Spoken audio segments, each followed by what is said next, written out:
Goeiedag en baie welkom by dag 2 van ons 2026 10 dae van gebed met ons tema ontketen. Kom ons buig ons hoofde saam. Vader, ons sê vir U baie dankie dat ons weer eens vir nog 'n dag gespaar is en waar ons weer uit die woord uit gaan lees. Bid ons dat U vir ons insig uit die woord uit sal gee. Dit bid ons in Jesus naam. Amen. Kom in lyn met koninkryksprioriteite. Hulle sê altyd ons moet ons prioriteite agter mekaar kry. Ons leef in 'n tyd waar alles vir ons dringend voel en alles kits is. Elke dag word ons tyd en ons energie en aandag getrek in verskillende rigtings. Die belangrike vraag is nie, is ek besig nie, maar is ek besig met dit wat God vir my daarstel? Is ek besig met sy koninkryk om te sorg dat ek in sy teenwoordigheid kan kom? Die disippels het dieselfde uitdaging gehad, selfs na Jesus se opstanding. Ons lees in Handelinge 1 vers 6 en 7. Die wat bymekaar gekom het, vra hom toe en sê: Here, gaan U in hierdie tyd die koninkryk vir Israel weer oprig? En hy antwoord hulle: dit kom julle nie toe om die tye of geleenthede te weet wat die Vader deur sy eie mag bepaal het nie.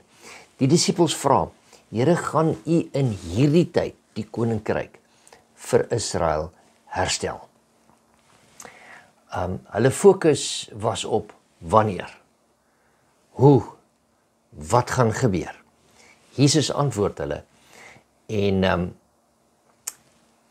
hy wil hulle nuuskierigheid oor die tye en seisoene nie gee nie. Hy skuif hulle fokus oor na, dit is nie julle taak om my tydlyn te bestuur of te weet nie, maar julle taak is om my opdrag uit te voer. So wag ons ook vir die wederkoms van Jesus Christus.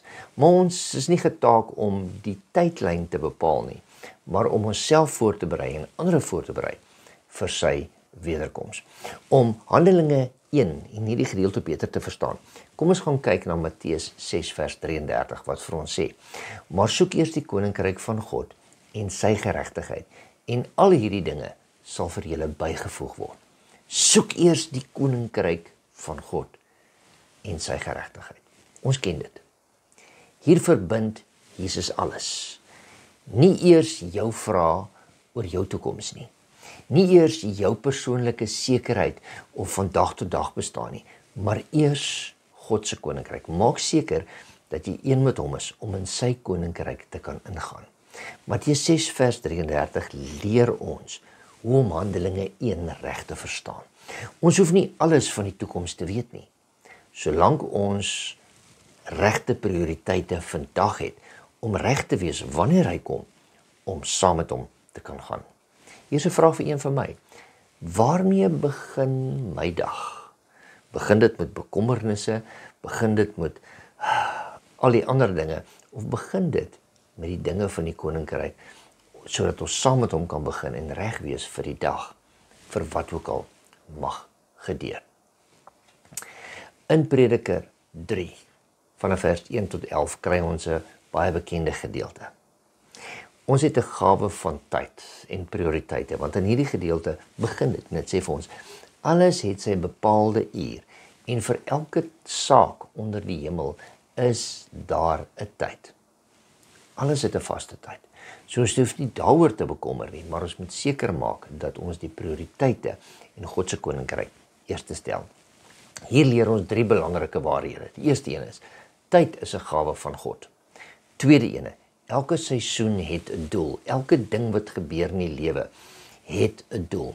Nommer 3, God sien die groter prentjie. Ons sien nie altyd die groter prentjie nie. Vers 11 sê vir ons, hy het alles gemaak op sy tyd. Wanneer ons eie prioriteite voor God sin plaas, raak ons gefrustreerd. Maar wanneer ons tyd aan hom toevertrou, bring hy orde en betekenis in elkeen van ons se lewens. Hier is 'n belangrike gedagte. Ons probleem is nie 'n tekort aan tyd nie. Dit is dikwels omdat ons verkeerde prioriteite het. Dit beteken, As Christus nie die middelpunt van my tyd, van my besluite en van my doelwitte is nie, dan is my prioriteite uit lyn uit met God se koninkryk. Maar wat bepaal my prioriteite? In hierdie laaste dae vra God nie net vir besige Christene nie, maar vir gefokusde Christene. Soek ek my planne of soek ek sy planne?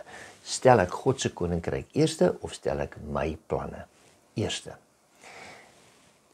Hier is 'n oproep vir u. Is u oortuig dat u lewensprioriteite nie heeltemal in lyn is met die prioriteite van Jesus Christus nie? Of is u oortuig dat dit in lyn is? Ek nooi u uit om daardie vraag vir uself te vra. Is my prioriteite in lyn met God se prioriteite? En stel ek sy koninkryk altyd eerste in my lewe? Ons gaan saam bid om vir die Here te vra dat ons prioriteite sal herrangskik, dat ons 'n hart vir ander sal hê wat verlore gaan in 'n verlore gaande wêreld, en dat ons tyd en ons energie sal spandeer aan ewigheidswaardes. Kom ons buig ons hoofde saam. Vader, ons wil bid en vra dat ons prioriteite wat soms skeef en uit lyn het met U is, dat ons dit weer in lyn met U sal kry. Dat ons U koninkryk en U werk waarvoor die opdrag wat U vir ons gegee het, dat ons dit eerste stel in ons lewens. Help ons om vir ander om te gee en hulle ook voor te berei vir U koninkryk. Baie dankie Here, dat ons weer eens gefokus kan word om in hierdie nuwe jaar ons prioriteite reg te kan kry. Dit bid ons in Jesus naam. Amen. Baie dankie dat U saam met ons was. Ons sien U môre, selfde tyd, selfde plek.